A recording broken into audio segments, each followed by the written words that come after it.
Today I'm going to be ranking Brawl Stars game modes in a tier list format from S tier to F tier. This is based on my opinion obviously, but feel free to comment below if you agree or disagree. Up first in the S tier is Brawl Ball. It's fun, fast, and you can play a wide range of brawlers like throwers or tanks. It takes skill in higher ranks, and you can also hit the occasional trick shot.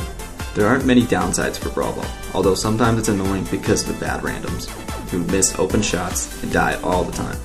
Other times it can be matchup dependent where you have no counter to the opponents. Other than that, it's really fun and deserves to be in the S tier.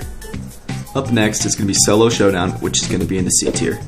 Solo Showdown can be really fun skill based until you start getting into lobbies where people are constantly teaming, win trading, and camping. This makes it really hard to climb trophies and makes it unfair and boring. There are also a lot of brawlers that make Showdown insufferable, like Kit and Edgar, who are good on almost any Showdown map. Next is Duo Showdown, which is going to be put in the A tier. Duo Showdown is fun and there's a lot less teaming that happens than Solo Showdown. Randomly dying to a bush camper and dying to annoying brawlers like Kit or Edgar still happens, but since you're able to respawn, it gives you another chance. A few major downsides that doesn't put this in the S tier is the Miko and Charlie exploit, which still has not been patched, and the bad randoms who just walk in a straight line and die. Next up, we have Gem Grab. Gem Grab is going to be put in the B tier. Gem Grab is a solid game mode with decent maps and not a lot of meta brawlers that ruin it. Your teammates can sometimes be an issue, especially when they have all the gems and just decide to jump in and die. It can be pretty intense, especially when both teams have 10 gems and are fighting for the next one. Some issues with Gem Grab though is Charlie, Miko, and Jean. Other than that, Gem Grab is a very solid game mode that requires a lot of teamwork. Next up on the tier list is Hot Zone, and I'm going to put it in the B tier. Hot Zone can be really fun, especially when your team is destroying the other team, but it can also be really frustrating when you're on the other side of that and your team is getting absolutely annihilated. Hot Zone can let you and your team clutch up really close games, and most of the time those games are intense, with it ending in a really close score. Some downsides of this mode is Sadie being really good in almost any Hot Zone map, and players are able to respawn extremely quickly. Now we're on to Heist, and I'm going to put it in the D tier. Out of all the core game modes, this is my least favorite. Anytime I see Chuck, I want to quit the game, and rank does not give me enough bans to ban every brawler that is overpowered in this mode. This mode is based on the brawlers you choose and your ability to charge their super as quick as you can. Knockout is next up, and I'm putting it in the A tier. This is a fair 3-on-3 game mode that requires your skill and collaboration with your teammates over everything else.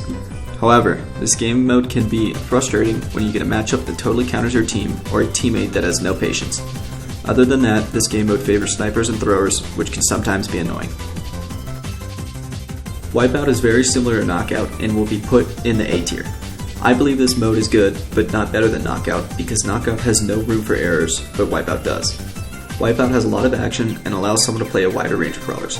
However, randoms can completely lose you a game by dying 9 or even 10 times in a game. Next up is Bounty, and I'm putting it in the B tier. This mode needs new maps and mainly favors assassins and snipers. This game mode gets frustrating when you get 5 kills and hold all the stars, and the other team just needs to kill you once to even score. Similar to Wipeout, you can get a bad random who can single-handedly lose you a game. However, this mode encourages aggressive playstyles and working with your team, making it fun and skilled. After that, we have Duels, which I'm putting in the low C tier. When I queue into a game of Duels, I expect to play against Meg, Lily, or Kit. This game mode is very repetitive and I see the same brawlers every game. The only purpose of this game mode for me is to get my quest done sooner and to boost a low trophy character. Now we have the 5v5 game modes, which I'm going to be putting in the B tier. These game modes are fun and have a lot of action, but your teammates always find a way to throw the game. Certain brawlers like Fang and the others who have connecting attacks are overpowered and make it unfun. These game modes are fun when you have the right team, but it's very rare to solo queue into a winning team.